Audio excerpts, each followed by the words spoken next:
Isabelle, c'est un privilège et un honneur pour moi de te rencontrer parce que... merci! Étant donné que j'ai commencé mon aventure de perte de poids, mais j'ai eu un coup de foudre pour la nutrition. Wow! Puis grâce à tout ça, ben, je redirige ma carrière vers la nutrition. Hey, écoute, c'est génial! Et puis en plus, tu vas pouvoir faire un stage avec moi peut-être dans quelques années. Oh, j'aimerais ça!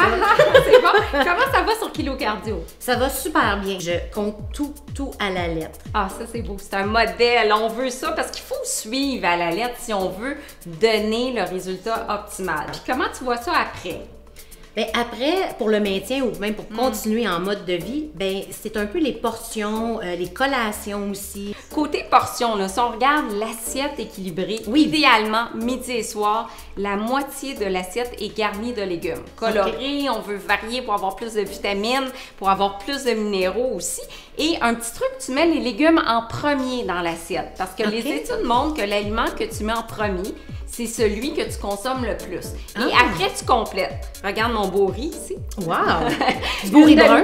C'est ça, du beau riz brun. Une demi-tasse de riz, fait que ça complète le quart de l'assiette. Et ici, j'ai un très beau poulet que tu complètes ici environ 75. Tu vois qu'on dit toujours la paume de main, là, comme grosseur de protéines. Effectivement. Moi, j'ai des petites mains. C'est ça, évidemment. Si pour un homme, on peut aller chercher un 90 grammes, des fois un 120 grammes. Et tu complètes ici ton assiette. C'est ça, l'assiette équilibrée. Ici, si tu manges ça, il y a tellement de fibres avec tous les légumes que finalement, ça te rassasie. OK. Un autre truc dans le livre, les collations, je pense que t'en prends quand même régulièrement. Oui, bien, il y en a une le matin et une l'après-midi. Et une l'après-midi. Oui. Ils sont quand même assez variés, c'est ce que j'aime parce qu'on mange toutes sortes de choses différentes qui n'est pas, dans le fond, toute la même chose pendant toute la semaine.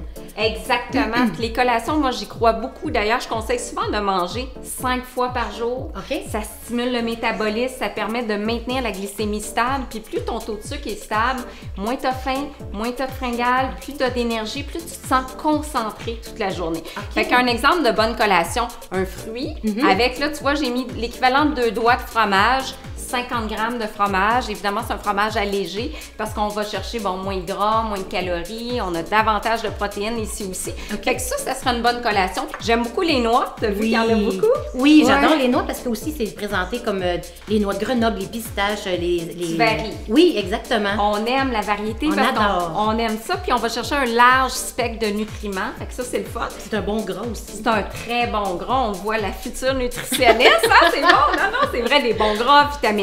La portion de cuillère à soupe, à peu près, c'est à peu près ce qui rentre là, dans ta main. Là. Dans la paume. Idéalement, tu fermes les doigts. Fruits ou salade de fruits, 2 clémentines, une pomme, une demi-tasse de salade de fruits. Ça compte pour une portion de fruits. Fait que c'est des petits trucs comme ça, mais moi, j'ai aucun doute que tu vas maintenir ton objectif. Ah, mais merci beaucoup, Isabelle, encore une fois. Merci beaucoup de nous avoir expliqué ces beaux conseils-là. C'est un plaisir. Bonne continuation. Merci beaucoup.